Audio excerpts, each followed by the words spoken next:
So good evening and welcome to this week's Meshekh Chokhmah shir. I'm sure it will catch none of you by surprise to know that I have an interest in introductions. Those of you who don't get that line should run over and pick up a copy of my book. But before that, let's look at the Meshekh Chokhmah's introduction to the book of Vayiqra. Meshekh Chokhmah deals with as those who might have seen the description I gave this video, the Meshekh Chokhmah deals with the question of why Qorbanos. And there are two classical answers that he's going to pit against each other. So he says, HaKadmonim, the early ones, meaning, he's referring to Rishonim, Nechaliku B'Tam Qorbanos. They had a disagreement as to the reason for Qorbanos. HaMoreh, so the Rambam in the Meir Simcha, this is section 3, chapter 32. Amar, he says, Ki hu laharchiv leiv ha'adam me avodah zara. Harchik leiv ha'adam me avodah zara.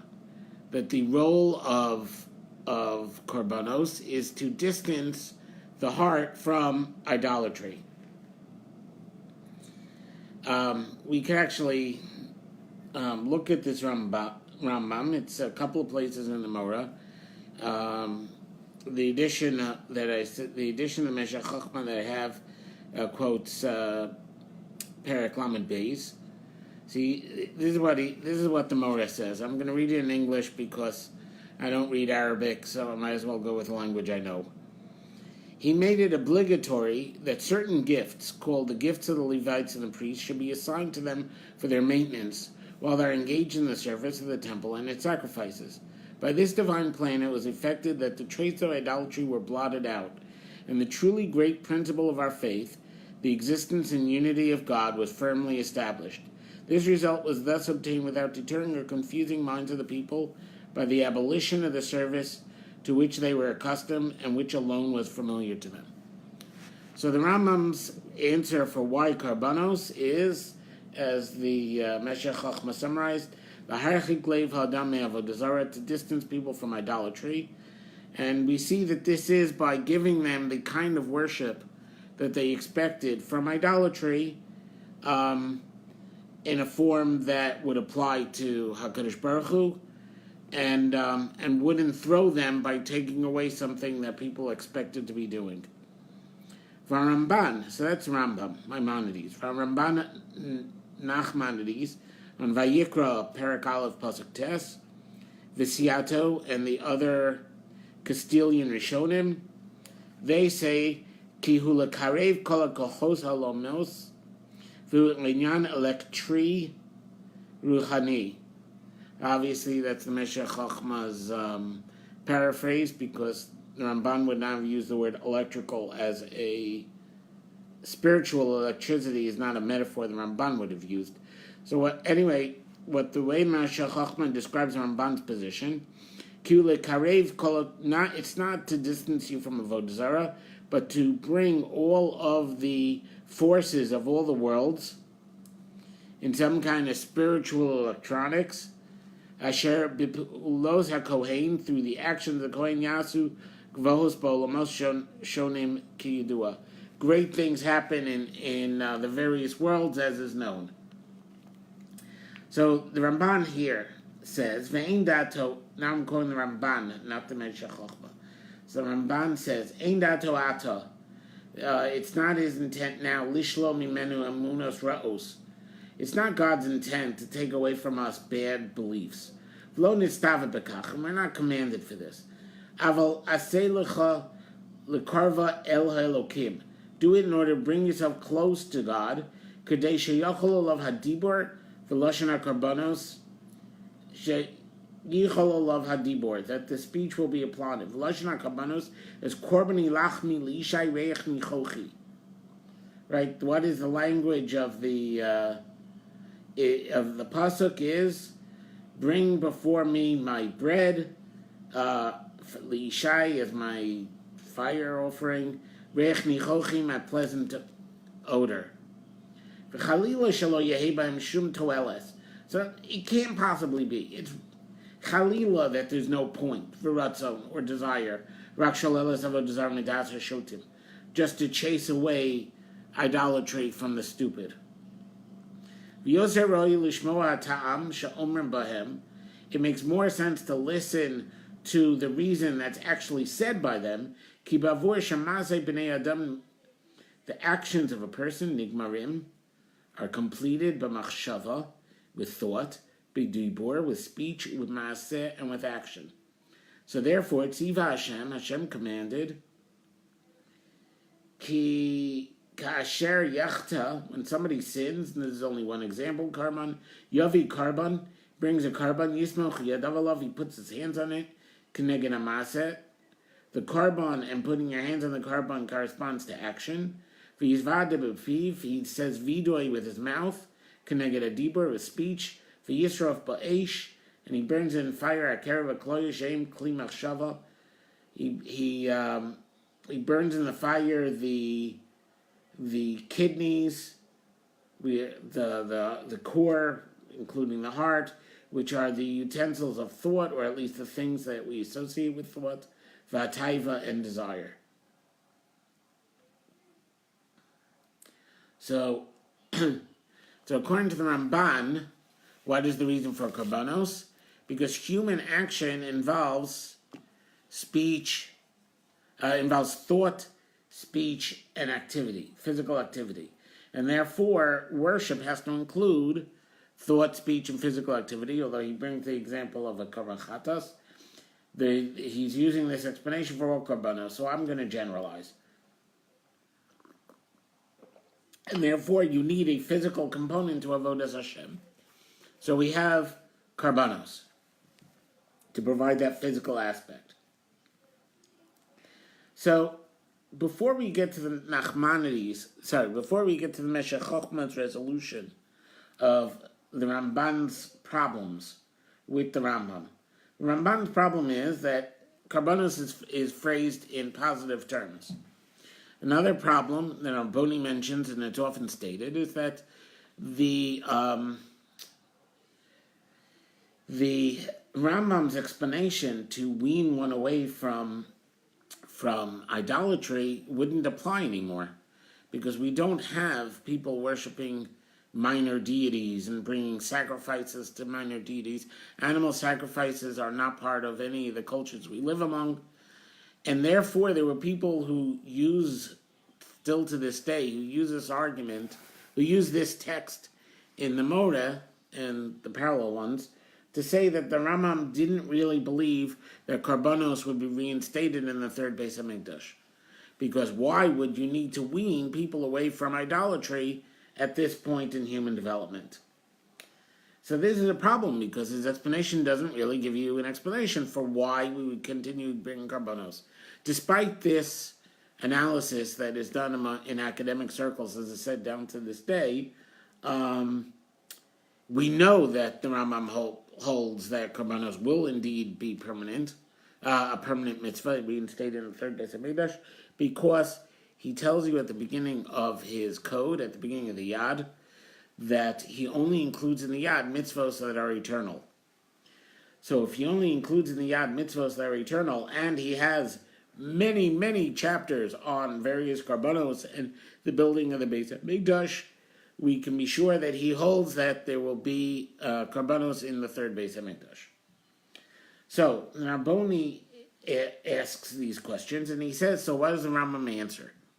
He says, they don't understand the Rambam. Now, the Narboni is actually a commentary on the Rambam, and it's written on this chapter, on section 3, chapter 32 of the Yad. If you can wait until... I'm going to do it outside, because this is not the Meshekh Chokhmah. This is a different answer to the Meshekh Chokhmah's question. But if you can wait until the blog post tomorrow, there will be an image of the appropriate pages from the Narvoni on the blog post. So Narvoni says is that the Rambam's point is not that Qorbanos are to wean you away from avodah zarah. Rather, he acknowledges that people naturally want to bring Qorbanos. right? No one told Adam to bring a korban. In fact, it reminds me there's a third issue raised with the Rambam's position, and that is Adam brought Qorbanos. We have obviously Cain and Hevel bring Qorbanos. There was no idolatry yet to wean people away from. Noach, when there's nobody else alive, brings a korban. So what exactly is this weaning people away from offerings? It just doesn't work. So the Rabboni says that this is the thing. The Rambam is not referring to actually weaning away from Avodah Zarah, even though that's what he says. What he's talking about is a person's natural inclination to give a korban. This is a facet of human relationships that one of the things we do in a relationship is one of the things we do in a relationship is give gifts. We have a natural inclination to give gifts. It doesn't make sense. From a philosopher's point of view, it's also very difficult to explain prayer because either the outcome you are requesting, petitional prayer, because either the outcome you are requesting is the right and proper thing that the all-knowing God would give you, or it's the improper thing, and why bother asking for it? But in the same way, people need in relationship to communicate with the other party. Similarly, people need in a relationship to give gifts. So Hashem instituted Qorbanos because we see from the behavior of the idolatrous that bringing a korban is a natural way of expressing fealty to a God. It's a natural aspect of the man-God relationship. So Hashem wanted to wean us away from idols, and if he didn't give us Qorbanos, then that natural instinct would end up being applied to the idolatrous. And since this is a natural instinct, even when there are no other religions that are pushing for animal sacrifice, there's still a need to be addressed, and therefore the obligation would still be eternal. So it's a concession to human nature, but it's a concession, and therefore not ideal, but it's a concession to something in human nature that is permanent, and therefore is a permanent solution to a permanent problem. So that's an Arboni's take. Let's look at the Meshekh Chokhmah's take, since this is, as I introduced it, a Meshekh Chokhmah class. V'ulai yesh lachriya. Maybe we should make a distinction. Ki Qorbanos bama, the Qorbanos on a bama, on an altar on a high place, which is only permissible when there is no permanent Beis haMiqdash standing, was only permissible before the first Beis haMiqdash, also not during Shiloh, which is why I phrase that as permanent Beis haMiqdash standing. Rak laharchik avodah zarah milavavos amo Yisrael. So he says the Rambam's answer works to explain bamos. Why were there bamos? In order to keep the Jews away from avodah zarah. L'chein siva, therefore we were commanded ki yaktiru l'shem shamayim. Bring a bama only for the one in heaven. Lo kein Qorbanos Beis haMiqdash, but not so the Qorbanos of the Beis haMiqdash. Hema vaday l'karev v'arlamos, those are definitely to unify worlds, or l'chaber dodim, and to connect lovers, the humanity and God. Now he adds in brackets. B'divrei Ralbag, b'tal Yosef b'len Melachim, to al Yosef b'len Melachim. Anyway, the Ralbag says on Melachim Aleph, Perek Yud Aleph Pasuk Mem, al Kradir, on the pasuk of V'yehav Shlomo et Hashem l'lechet b'chukos David Aviv. Shlomo loved Hashem to walk in the laws of his father David. Rak bamos hu mizbeach umaktir, but he would only sacrifice on bamos. Remember, this is between Shiloh and the first Beis haMiqdash, so bamos was still permitted. So the Ralbag says, Rak bamos hu mizbeach umaktir. Ki'ilu she'amar shebezeha inyan asa ma she'enenu roi lasos. The rock is to say that this was the one thing he did which wasn't perfect. Sha'af shahayu mutaros, even though the bamos were permitted, ein behem kavana atzmiut. They don't really have an inherent reason. So this is what the Rambam says, how the Meshekh Chokhmah understands what the Rambam says about the bamos that Shlomo used before the Beis haMiqdash, which fits the Rambam's theory that the reason for Qorbanos is to wean people away from avodah zarah. Umakar lezeh hadetanan reish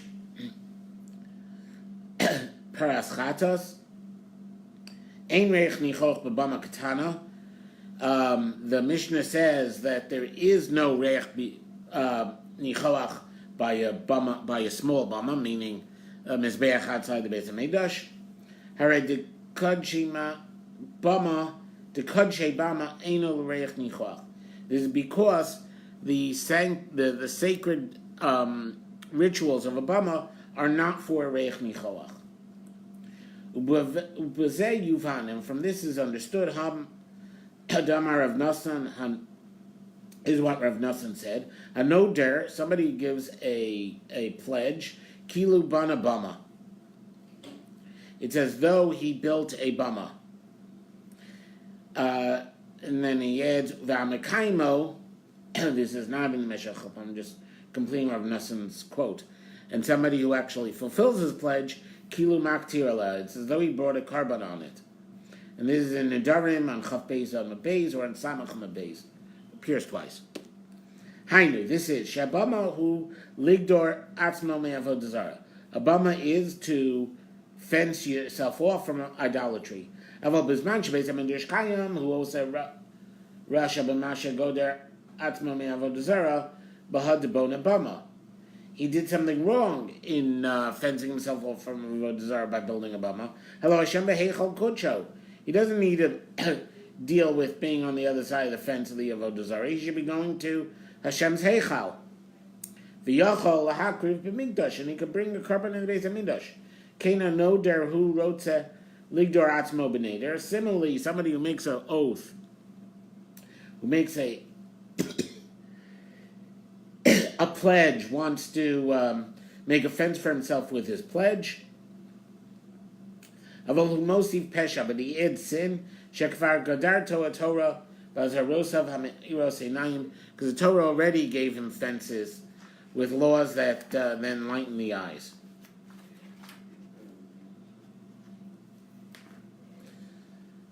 One more thought we're going to do of his, and this is something said by Rav Chaim haKohein, who's a Baal Tosfos, and a Tosfos on Megillah Daf Yud Amud Aleph, the Dibra Maskos Umay.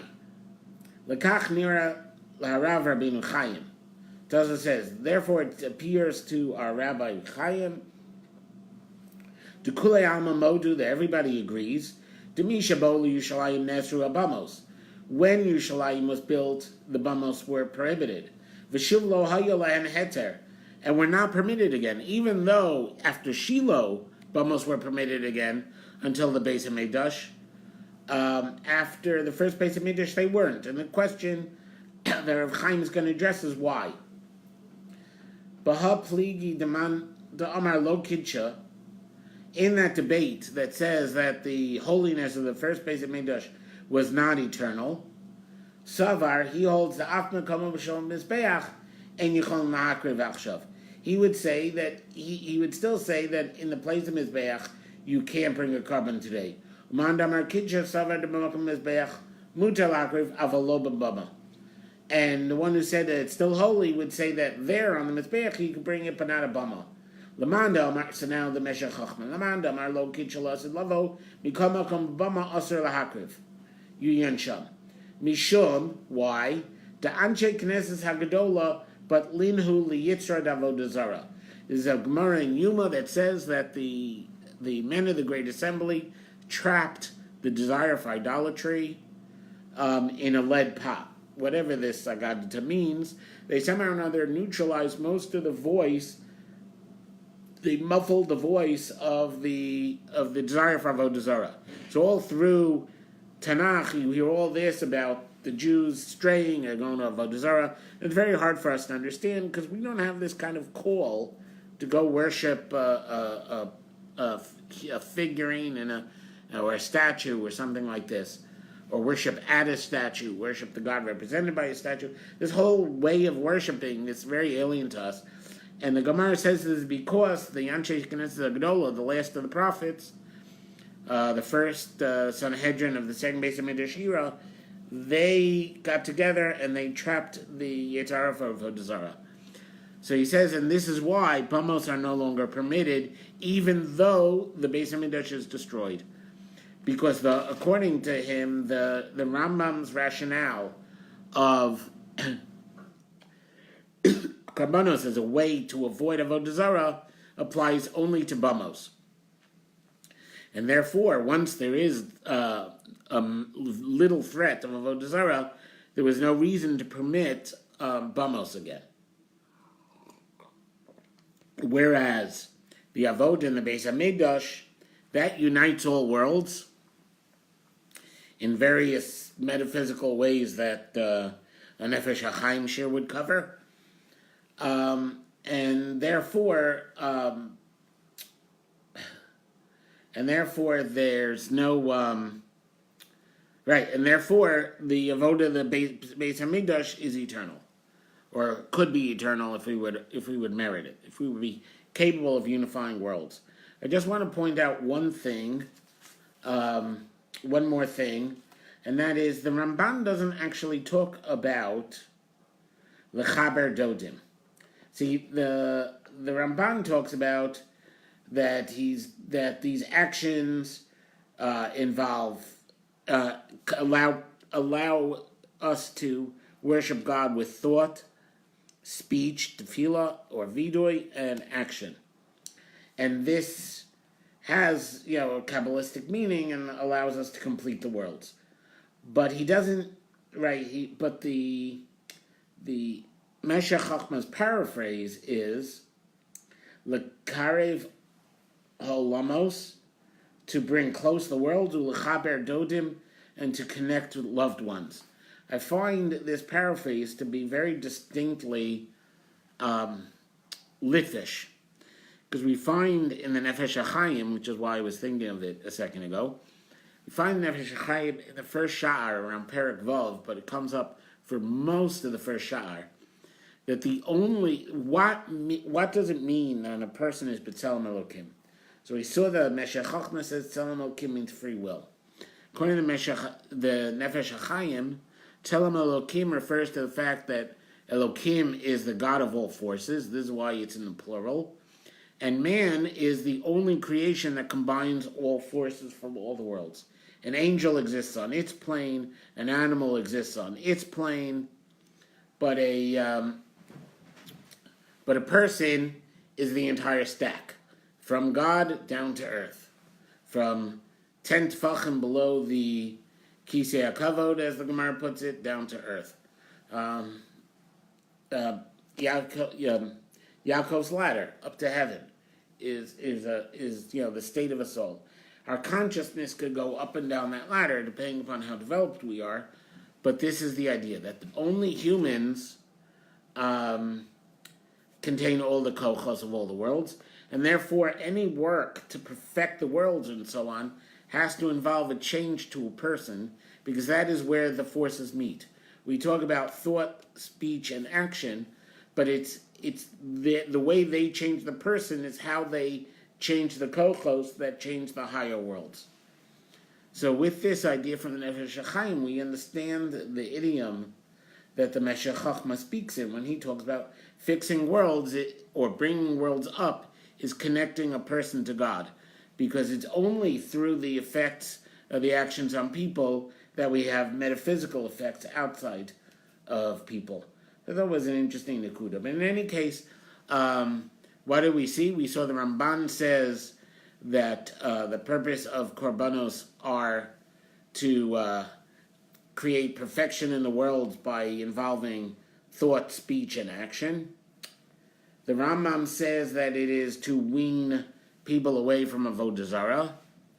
The Narboni says that the Rambam's position is actually to appeal to a need that people only have because we are limited and we can't understand how to relate to something without gifts. But the Meshekh Chokhmah, our focus, says that each rationale has its place. That the Rambam's rationale makes sense when it comes to bama, which is why bama ends when avodah zarah ends, and bama is only allowed when there is no Beis haMiqdash. So it's only allowed until Anshe Knesset Gdola and while there is no Beis haMiqdash. And that is to wean us away from avodah zarah. And the Ramban's rationale that it is to perfect the world is an opportunity that comes specifically at his Beis haMiqdash, and therefore is eternal. I hope this brings interesting insight into a mitzvah that we don't think about as often as most mitzvahs. Hope you enjoy the rest of the week. Have a great Shabbos.